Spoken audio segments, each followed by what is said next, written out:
The show where there are no penalties, nothing is offside, and everything is fair game. This is The Gloves Are Off.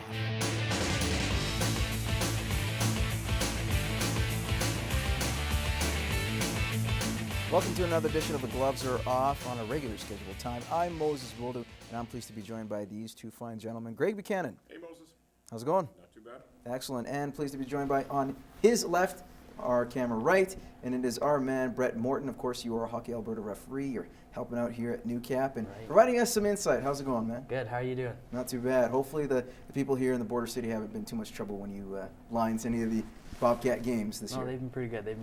Okay, all right. We'll see how well you do on this show. And you know what? We'll kick it off with football instead of hockey for the time being. And we'll talk about the Saskatchewan Roughriders and the Edmonton Eskimos, the West semifinal. I know you were there, Brett. We were kind of discussing this before we went on air. And Greg, you watched this game extensively, so I want to that look says it all. I'll tell you that much. But we'll talk about the task at hand and talk about the Riders themselves.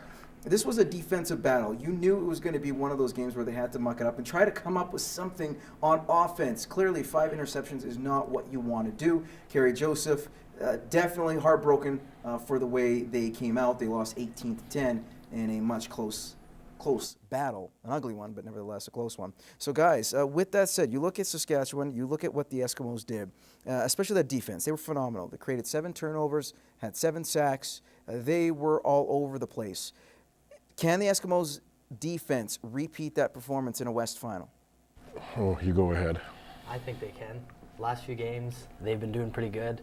They held BC to only, 10 points that one day? So I think they can keep it up against Calgary, even though Calgary does have one of the best offenses in the league. And John Cornish will be back. He is back, right? So I think they will be able to repeat that performance. It hurts me to say this, but I think nobody's going to beat Calgary but Calgary. The Eskimos are going down there. Their offense, like, who's kidding who?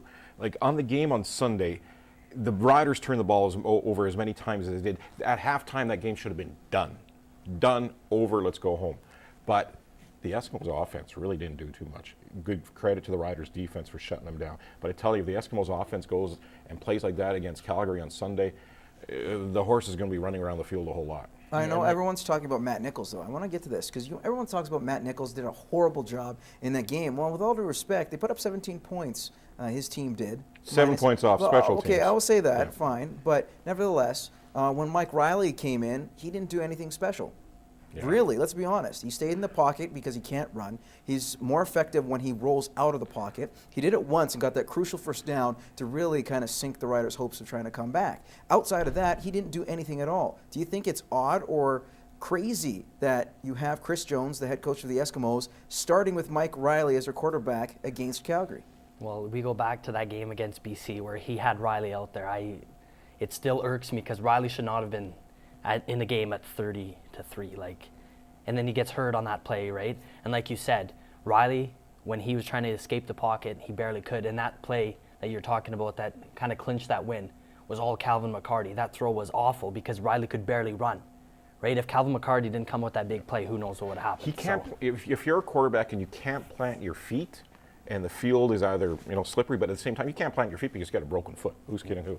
And so he was not effective. I got a kick out of TSN referring to him as the Bobby Bond of the CFL Western Center. Are you kidding me?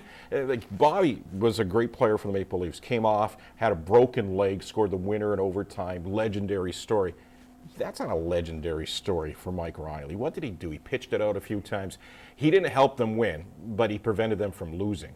So that's all he did. And it was not I think more than anything, Chris Jones is the kind of guy that likes to get in the head of the other team.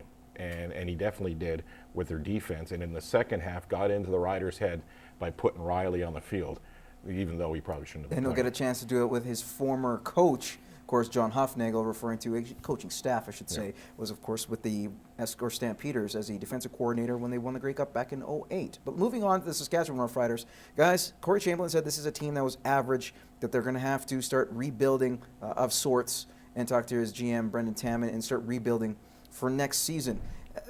Is that a safe assumption or a safe way to describe this team? Are there a lot of holes that were masked throughout the year outside of Darian Durant being hurt? Like you said when they were talking, they need to find somebody behind Durant. Like they had Sinceri and the other quarterback come in and they can really do anything, right? And like even in the West semi, when Joseph went out, Sinceri didn't do too much, right? So I don't know. I think they really need to find a solid second quarterback that can come in case Durant gets hurt. You got to put a lot of blame, and we want to point the finger at somebody in this case.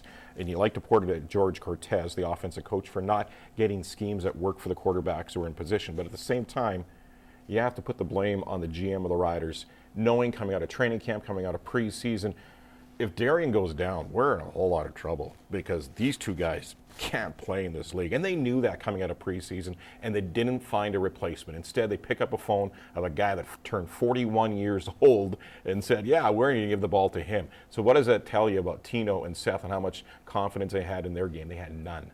So I think they have a lot of holes. They have 27 free agents in the offseason to look at for the Riders right now.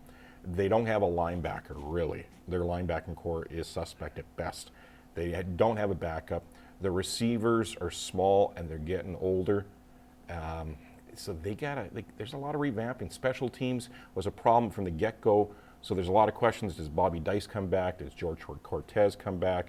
And do they even let go of the head coach? So you know what? It's fun being in Saskatchewan because there's the football season and the speculation season. You can't let go of your head coach. He just won you a Grey Cup the year before. That should at least give you 3 seasons. There's a lot of there, but I'm not saying get rid of him. But there was a lot of cases this season that made you question his reaction to a lot of the different game situations.